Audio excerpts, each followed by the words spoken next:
근데 웃으시는 게 되게 이쁘세요. 산책을 하다 보면 하루가 좀 마무리가 되고 그때가 너무 행복해요. 그 당시에 29에 어떻게 나름의 첫 사회생활을 인턴으로 청소년들이 함께 할 수 있는 문화 공간이나 유치를 준비하고 있습니다. 그래서 올해 말이나 내년 초에는 좋은 소식이 좀 있을 것 같습니다. 도민분들이 행복하시고요. 경기도가 발전될 수 있도록 열심히 노력하겠습니다. 감사합니다. 네. 경기도 의원들과 나누는 깊이 있는 수다, 이야기하기 좋은 날, 박찬민입니다. 자, 오늘의 게스트는 누구냐면요. 직접 소개를 해주시죠. 네, 안녕하세요. 안산 출신의 김태희 경기도의원입니다. 도시환경위원회 위원이고요. 하여튼 만나서 반갑습니다. 네, 저도 반갑습니다. 네. 자, 그러면 저희가 들어오시기 전에 이력서 좀 간단하게 한번 이력서요? 받았잖아요. 네. 예. 이름은 김태희. 예. 섭외된 의원님들을 보잖아요. 근데 이제 처음에 이름만 본단 말이죠. 예. 그래서 이번엔 여성 의원님이시구나. 내가 그렇게 얘기했어야 했더니 남성이시라고. 예. 이름 때문에 많은 에피소드들이 너무 많고 예. 그래요. 그래서 뭐 필요하시면 뭐 연락 제가 하면 비도 오게 되고 예. 그렇게 하고요. 대학교 때 오리엔테이션을 딱 갔는데 여학생 방에 이름을 이렇게 올려놨어요. 명단을 넣어서 예.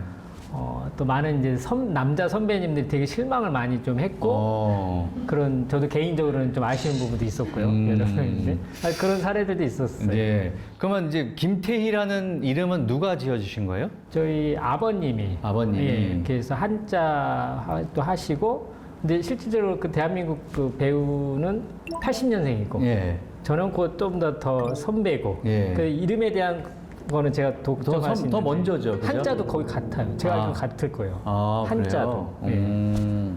무슨 태자에 무슨 큰 기쁨인가요? 클태? 어떻게 좀 확인해 보셨나 봐요. 클태 바랄히.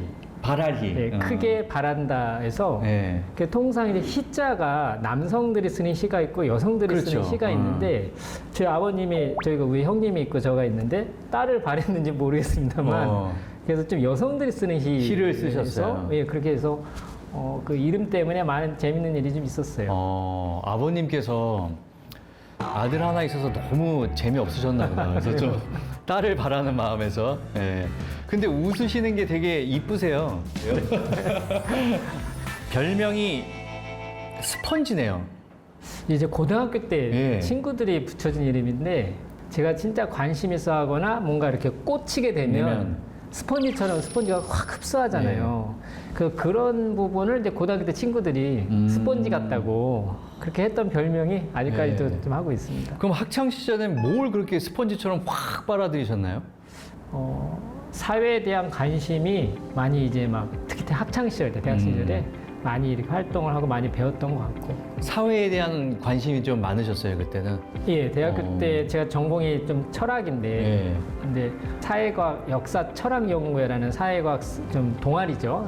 지금 서클에 좀 활동도 하고, 당시에는 사회 문제에 대한 부분들, 우리 남북한의 어떤 통일 문제라든가, 아니면 이제 자본주의 사회다 보니까 이제 노동에 대한 부분들이나 그다음에 이제 민주화에 대한 이런 부분들 그래서 그런 부분에 대해서 좀 사회과학 서클을 하면서 많이 좀 보고 듣게 되고 또 그런 선배님들의 또 영향도 또 있었던 것 같고요. 그런 과정이다 보니까 오히려 이제 신문이라든가 이제 이런 대한 관심이 자연스럽게 좀 그 당시에 저한테 개인적으로는 폭발적으로 좀 어떻게 표현이 맞을지 모르겠는데 그렇게 좀 저 개인적으로는 그렇게 좀 변화가 좀 됐던 것 같아요. 자, 별명은 스펀지고 내가 생각하는 나의 매력 포인트는 아까 말씀하셨듯이 웃음, 미소, 눈가 잔주름. 그게 매력 포인트예요. 그 잔주름이 많다고 해요. 예. 아무래도 많이 웃으시니까. 예. 그렇군요. 자, 취미는 잘 어울리시는 것 같아요. 산책, 걷기, 그다음에 독서 모임. 예, 뭐 산책은 제가 뭐 멀리만 하질 않고 이제 집에 이제 아파트 단지 내에 작은 공원이 어린이 공원 있잖아요. 거기가 이제 저녁 때 이제 자기 전에 아니면 아침에 일어나서 그 공원이 조그매요. 한 250걸음 돼요. 네, 쳐봤어요, 진짜. 했더니 한 4바퀴 돌면 한 1000보가 되잖아요. 산책을 하다 보면 하루가 좀 마무리가 되고 또 내일 다음 일에 대한 계획이 되고 그때가 너무 행복해요. 그 짧은 시간 10분 정도면 되거든요.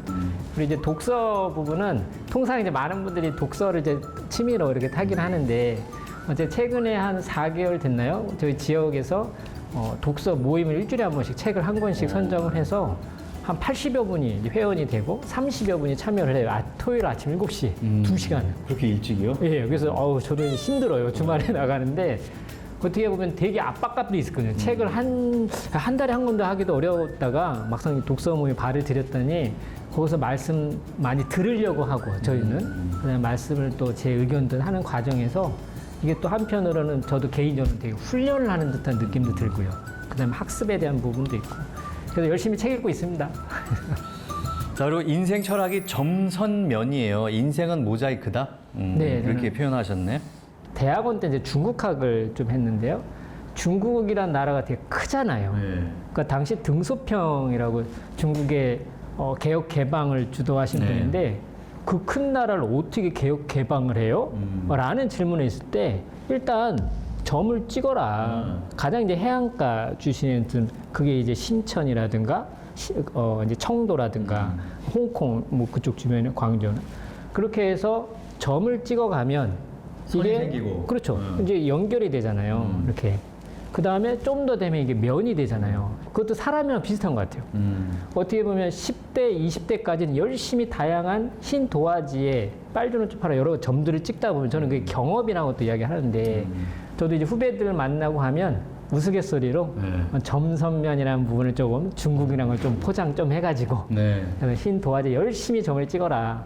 그게 나중에 슬픈 점일 수도 있고 후회하는 점도 있지만 다양한 경험들을 찍게 되면 저는 그게 인생이 아닐까 그런 부분을 좀 이야기를 합니다. 저는 이제 50대거든요. 아, 저보다 더 선배이시네요. 네, 근데 50대인데 얼마나 내가 면을 그려놨나라는 생각이 드네요. 또 이렇게 말씀하시니까. 자, 밸런스 게임 한번 해볼게요. 네네. 1년 365일 수다 떨기와 무건 수행하기. 한 무건 수행을 하고 싶어요. 지금까지 말씀하신 거하고는 무건 수행이 잘 어울리시는 것 같아요. 예. 정적이시니까 아무래도. 네네. 예. 자, 그리고 100% 통과 조례안 작성 능력과 네. 100% 설득하는 연설 능력. 첫 번째를 선택하겠습니다. 조례안을 작성하는 능력 네. 100%. 통과되는 조례안. 네. 예. 자, 그리고 매일 10시간 회의하기와 10시간 운동하기. 아, 저희 땀 흘리는 걸 되게 좀. 약간 안 좋아해서 차라리 회의를 하면 재밌게 회의를 하는 방향으로 선택을 하겠습니다. 매일 10시간 회의하기. 딱 요 밸런스 게임만 봐도 의원님의 어떤 성향 이런 걸 좀 알 수 있는 것 같아요. 자, 마지막으로 자기소개 한 줄을 써달라고 했는데 네. 나는 정책 민원 전문가이다 이렇게 써주셨어요. 네. 글쎄요, 일단 저도 29에 이제 국회에서 일을 시작을 했고요. 네. 국회에서 뭐 여러 위원회도 좀 했고 또 30대에는 이제 당에서 더불어민주당에서 좀 총무장도 하고 40대 안산 시의원도 하고 지금 현재 이제 경기도의원인데 이런 부분들이 나름의 좀 많은 민원이나 접하게 될 때 해결할 수 있는 좀 동력들이 되더라고요. 그런 경험 노하우들이. 네. 그래서 그런 부분들을 많이 자문을 해드리고 싶어 하고요. 네. 또 그런 방향성에 대해서 좀 찾게 되더라고요. 예. 이제부터는 본격적인 이야기를 나눌 텐데 그 전에 네. 의원님이 저에게 지역구에 대한 어떤 퀴즈요? 예. 한 2문제 준비하셨잖아요? 그렇죠? 제가 한번 맞춰보는 시간을 갖도록 하겠습니다. 네. 자, 첫 번째 문제는 뭔가요? 예, 첫 번째인데요. 제가 안산에서 왔다고 말씀을 드렸는데요. 안산에는 2개의 구가 있습니다. 예. 2개의 구가. 예. 한 곳은 상록구 하나 있잖아요. 안산. 아이고 이거 이러면 안 되는데. 예. 단원구가 있어요. 단원구. 예. 단원 김홍도. 예, 김홍도가 김홍도. 예. 김홍도 활백이 전에 안산에 있었거든요. 예. 그래서 김홍도 있고요. 두 번째 구가 어디냐라는 이건 문제인데 문제였는데 상록구요. 벌써 그렇게 답을 노출된 거 아닙니까? 이거 노출된 거 같아요. 너. 시문의 상록수라는 상록수. 예. 책이 농촌 계몽 소설이었죠. 예, 당시에. 예. 거기에 최용신 선생님이 최용신 선생님. 예, 그분이 실제로 그 당시에 활동을 하셨고 그분의 지금 돌아가시고 나서 무덤이 예. 그 그분이- 안산에 있잖아요. 예, 네. 거기가 상록구에 예. 그분의 무덤이 좀 있고요. 그분을 기리는 기념관이 있고 예.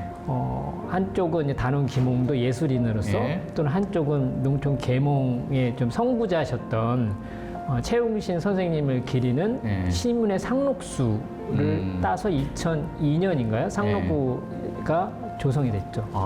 그러면 구 이름이 생긴 게 얼마 되진 않았네요. 2002년. 2년에. 자, 또 두 번째 문제가 있죠. 두 번째도요.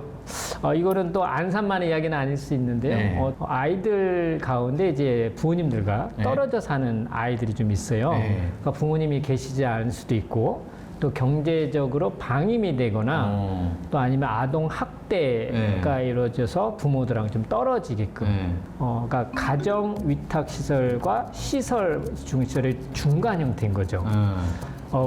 혹시 그에 대한 부분 혹시 들어보셨거나 하셨을까요? 제가 좀 힌트를 드리자면 아동 예. 땡땡땡 세 글자라고 합니다. 그 이름 명칭이요? 네, 명칭이 있습니다. 아동 뭔가 되게 편한 말일 것 같은데 쉬운 말이고 잘 모르겠는데요. 예. 좀 생소하실 거예요. 아동 그룹홈이라고 해서 그룹의 그룹 홈. 예. 그룹 좀 홈. 법적인 용어는 공동생활 가정. 공동생활 가정. 예, 그래서 경기도에 한 850여 명의 아이들이 이렇게 살아가고 있고 일반 가정집 같은 곳에서 이게 남자와 여자가 좀 분리돼서 그래서 한 7명 내외의 아이들하고 실질적으로 그런 사회복지 시설의 이제 대표자나 그런 네. 분들이 같이 생활을 하시는 그렇게 좀 하고 있는 데가 있습니다. 아동 그룹 홈. 네. 알겠습니다. 예. 좀 어려운 문제였네요. 예. 그러면 그 아동 그룹 홈이라는 거 이제 문제를 주셨는데 혹시 네. 의원님께서 거기에 관심을 많이 가지고 계신 건가요? 예, 제가 네. 뭐 어떻게 보면 아이들 저도 이제 아이들이 자녀가 두 아이의 아빠인데 네.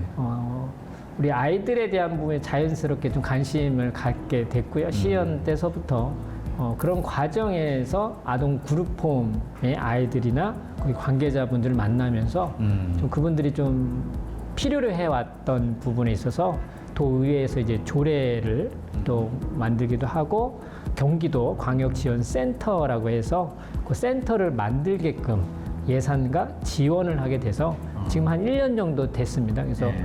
그에 대해서 같이 좀 준비를 좀 하고 있습니다. 그럼 지금 상임위가 어디이신 거예요? 예, 상임위는 지금 현재 도시환경위원회였고요. 도시환경위원회. 이제 그 전반기에서는 경제노동위원회다 보니까 아동그룹홈 관련해서는 여성가족위원회여서 그렇죠. 통상 이제 다른 위원회에 관련된 조례를 발의하고 네. 또 그거를 통과시키고 그 위원회의 의원님들을 같이 설득하고 이 과정이 제가 알기로는 우리 도의원분들 가운데 본인들이 있으면서 네. 그런 센터를 하나를 만들고 운영을 하게 하는 게 그렇게 많지를 않아요. 지속적인 예산들이 들어가야 되고 그래서 저는 그 과정이 참 뜻깊은 일이 아니었나라는 점에서 되게 보람을 많이 느끼게 되고 많이 기대도 하고 있습니다. 그 역할에 대해서. 아까 이제 잠깐 얘기하셨는데 국회의원 보좌관으로 처음 시작을 하신 거예요? 정치 입문하신 게? 글쎄요. 지금은 이제 국회의원이 아니신데 네. 전남 순천의 서가번 국회의원님이라고 네. 그분의 인턴으로 시작해요. 네. 그때 이제 국회 홈페이지에 가면 채용 공지가 막 떠요. 네. 이렇게. 그때 이력서를 막 냈던 거죠. 이렇게 이력서를 냈다가 그 당시에 29에 어떻게 나름의 첫 사회생활을 네. 인턴으로 그렇게 해서 시작을 했던 게 지금 저한테도 거의 20년 가까이 이 길을 오게 된 그게 이렇게 첫 시작이 됐었어요. 시작이 그렇게 되셨구나. 근데 이력을 보니까요. 네. 의원님 사회복지사 1급 자격증도 있던데요? 예. 네. 2009년 때였겠네요. 당시 2010년 지방선거 할 때 가장 큰 이슈가 무상급식. 좀 학문적 배경은 보편적 복지와 선별적 복지의 충돌과 어떤 사회가 어떻게 이거를 우리 사회가 어느 정도를 하느냐 분이 선거에서 큰 프레임이었었는데 네. 도대체 이게 뭔 말인지 무슨 차이인지를 진짜 몰랐어요. 보편과 선별이 무슨 의미인지를 모르서 그렇게 돼서 진짜 궁금했어요.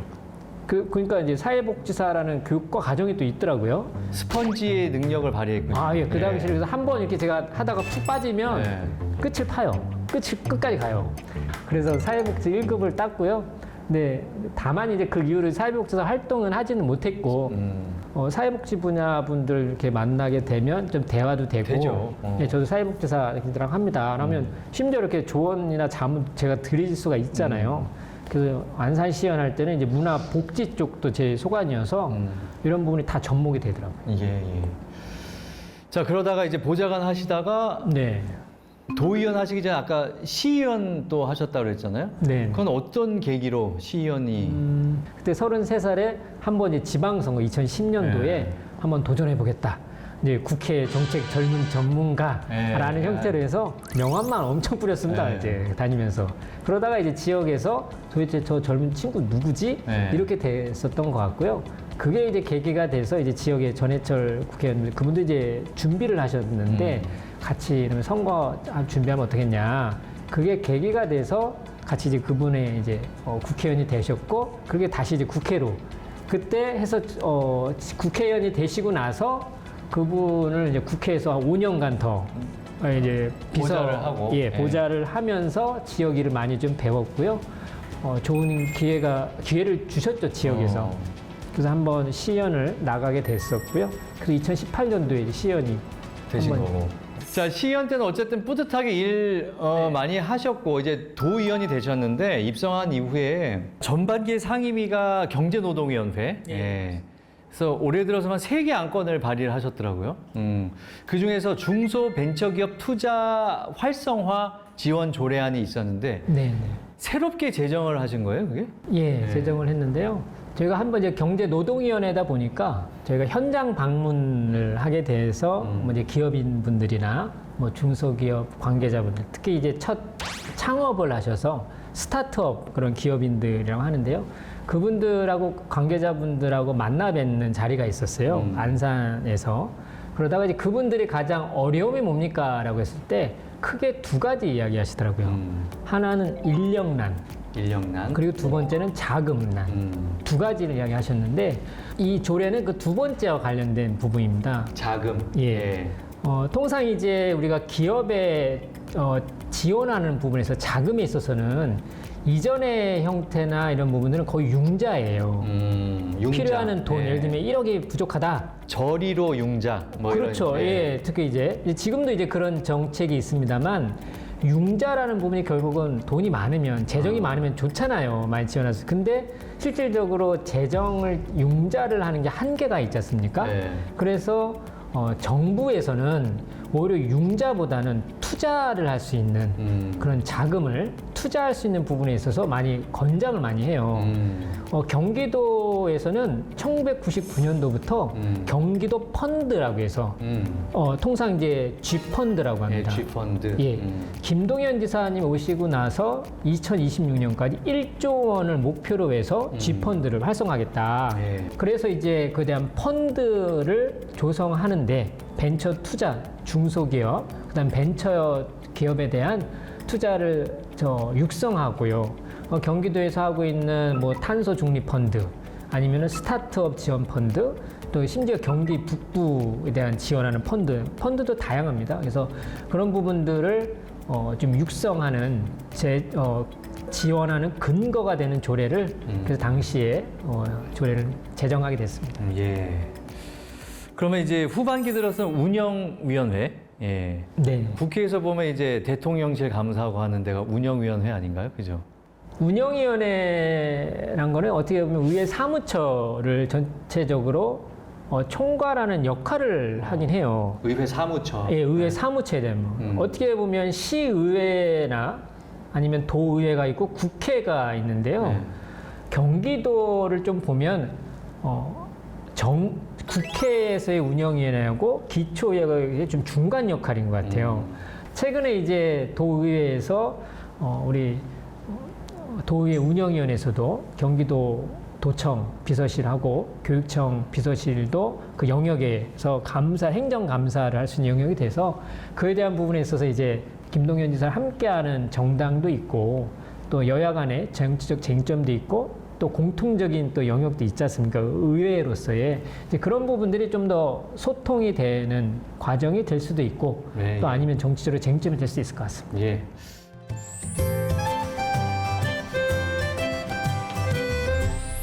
이번에는 그 주민들이 궁금해하시는 것들을 좀 저희가 질문을 받아왔어요. 아, 그래요? 그걸 한번 보면서 이야기를 진행해 보죠. 네, 알겠습니다. 자, 여기 주민들의 궁금증이 담겨 있거든요. 아, 네. 예. 뭐 좋아하는 색 하나 뽑으세요. 예. 아, 저한테 한번 주시면 제가 네. 읽겠습니다. 자, 김태희 의원님. 네. 아무래도 공단이 가까이 있고 안산은 농촌 지역이다 보니 문화체육시설이 부족합니다. 특히 반월동은 그린벨트가 90%가 넘는데요. 문화시설 확충 계획이 좀 있는지 궁금해 하신다는데요. 네. 아까 말씀하셨듯이 반월동이 안산 25개 동 중에 지금 세 번째로 면적이 좀 큰 동네예요. 그리고 그린벨트가 90%가 넘어서 개발지원국 때는 항상 발목이 잡히는 문제가 많아서 좀 다른 동네에 비해서는 좀 한편으로는 어려움을 호소하는 부분이 있으신데 특히 이제 예를 들면 문화시설이나 공공시설을 뭔가 유치를 하려고 해도 항상 그게 어려운 겁니다. 뭐 일단 그린벨트가 해제가 돼야 뭘 할 수 있는 거 아니에요? 그 그린벨트가 해제가 안 되면 그린벨트 해제하려고 해도 그 땅이 시땅이면 또 괜찮은데 네. 민간인들 개인 소유다 보니까 그 거래도 하기도 더 어려워요. 어렵고. 예. 그래서 지금 반월동 주민들이 한 16,000여 분이 함께 살고 있는데 가장 이제 또 이 외곽 지역에 있다 보니까 그러면 여기가 심지어 이제 너무 좀 소외를 시키는 거 아니냐라는 부분이 좀 있고요. 반월동만큼은 원래 고향이 반월동이신 분들이 또 많아요. 많으세요. 원주민이라고 또 항상 표현을 좀 하는데 그러다 보니까 이분들이 또 농사를 짓는 아직도 보면 주말에 경기도 이렇게 지나가기도 하고요. 농사를 한쪽에서 많이 또 짓고 있어서 도시와 농촌이 좀 어우러 있는 동네입니다. 그러다 보니까 이제 새로 이제 입주하시는 분들도 있고 많은 요청이 아이들이나 청소년들이 갈 곳이 없다고 그렇고 또 복지 시설도 부족하고 문화 시설도 부족하다고 해서 그래서 지금 많은 검토는 되고 있다가 지금 최근에 3기 신도시로 2년 전에 발표가 돼서 3만여 명의 주민이 추가로 2030년쯤에 그때이긴 합니다만 그때쯤 되면 안산에서 가장 많은 인구가 살고 있는 동네가 되거든요. 그래서 이제 그런 청소년들이 함께 할 수 있는 문화 공간이나 또 아니면 어르신들 이런 공간들 노인복지시설이나 이런 부분들에 대해서 좀 준비를 해야 되고요. 지금 단기적으로는 지금 현재 청소년 문화 공간 하나 좀 경기도 공모를 해서 유치를 준비하고 있습니다. 그래서 우리 아이들한테 올해 말이나 내년 초에는 좋은 소식이 좀 있을 것 같습니다. 예, 알겠습니다. 자, 하나 또 골라주세요. 네, 알겠습니다. 이걸로 하겠습니다. 핑크요? 예. 안산은 최근 인구가 줄어드는 추세래요. 저출생 문제도 있지만 지역의 경쟁력이 떨어지는 게 아닌가 걱정이시라는데 도시 경쟁력을 키울 수 있는 방안 조금 어려운 질문일 수도 있을 것 같은데 그럼 시장님 정도 이렇게 할 수 있는 도시 경쟁력을 키울 수 있는 방안 뭐가 있을까요? 어떻게 보면 산업도시로 시작을 했던 안산인데 근데 우리 반월시야공단을 보면 큰 대기업이나 이런 중견기업이라기보단 오히려 좀 95% 이상의 영세한 중소기업과 작은 기업들이다 보니까 지금 최근에 이제 인력난이나 또 아니면 이제 고금리나 경제 상황이 좋지 않고 가장 인근지역이 화성이 전국에서 이제 그 인구가 가장 많이 늘고 작은 공장들이 또 이전을 많이 하고 그러다 보니까 산업도시 안산으로서는 좀 매력도를 잃어가고 있는 부분이 있습니다. 그래서 우리 안산시를 비롯해서 지역의 국회의원이나 정치인들의 역할은 우선 영세한 우리 그 기업의 문화를 좀 더 이제 지금 트렌드에 맞게 스마트나 첨단 산업으로 갈 수 있는 그런 부분들의 산업도시로 탈바꿈을 해야 되는 게 저희의 큰 과제. 두 번째는 안산시가 대부도라고. 그래서 안산의 대부도가 저희는 이제 보물섬이라는 표현도 좀 하는데요. 대부도 때문에 안산의 면적이 되게 큰 면적이 됐고 실질적으로 바닷가를 낀 지자체로서 안산에 이제 단순하게 왔다 가는 게 아니라 체류할 수 있고 어떤 문화와 관광 자원으로서의 활성화가 되는 부분이 문화관광 영역에서도 안산이 새로운, 그거는 이제 하드웨어 산업보단 소프트웨어 산업이잖아요. 그래서 안산의 문화, 관광, 그리고 이제 다문화, 거기 이제 원곡동에 이제 다문화 거리도 있고 다문화 사실 많이 살고 계시는데, 이런 부분에서의 좀 경쟁력을 간 게 좀 두 번째라 좀 생각이 들고요. 세 번째로는 이제 막상 이제 주거 문제를 든다면 좀 주택가의 주차난이 좀 많습니다. 그 주차난에 있어서 주민들이 진짜 많이 이중 주차, 심지어 삼중 주차까지 되는 부분에 있어서 주거 문제랑 좀 더 이제 주거 환경이 개선되는 게 진짜 큰 문제고요. 또 마지막으로 제가 봤을 때는 최근에 이제 교육 문제. 저희가 안산이 되게 젊은 다른 지역에 비해서는 그러다 보니까 아이들이 좀 많게 되는데, 가정에서 아이들의 교육 문제로 그래서 안산에 좀 더 머물 수 있고 교육 환경 여건이 좋다고 하면 이사 안 가잖아요. 그래서 제가 꼽는 건 한 4가지 정도면 안산이 좀 도시 경쟁력과 매력을 갖춰 나갈 수 있지 않겠나라는 부분을 생각하게 됩니다. 알겠습니다. 자, 이렇게 해서 지역 주민들의 궁금증까지 함께 들어봤고요. 그럼 마지막으로 여기 네. 카메라 보시고 경기도민 그리고 안산시 지역 주민들에게 한 말씀 좀 해주세요. 예, 뭐 장시간 저의 의정 활동이라든가요, 안산과 경기도에 대한 이야기를 나누게 됐는데요. 제가 도의원이 된 지 이제 2년이 됐습니다. 앞으로 3년 차 가을의 시기를 준비하고 있습니다. 어떻게 보면 풍성한 부분에 있어서 많은 성과가 저 개인을 비롯해서 우리 안산 주민분들이나 아니면 경기도민들께 갈 수 있도록 저를 비롯한 우리 경기도의원분들이 함께 열심히 우리 김동연 지사님과 함께 하도록 노력하겠습니다. 도민분들이 행복하시고요, 경기도가 발전될 수 있도록 열심히 노력하겠습니다. 감사합니다. 네. 자, 오늘 김태희 의원님 함께 해주셔서 감사드리고요. 앞으로도 아주 열심히 또 의정 활동 해주시기 바라겠습니다. 고맙습니다. 네, 고맙습니다. 예, 고맙습니다.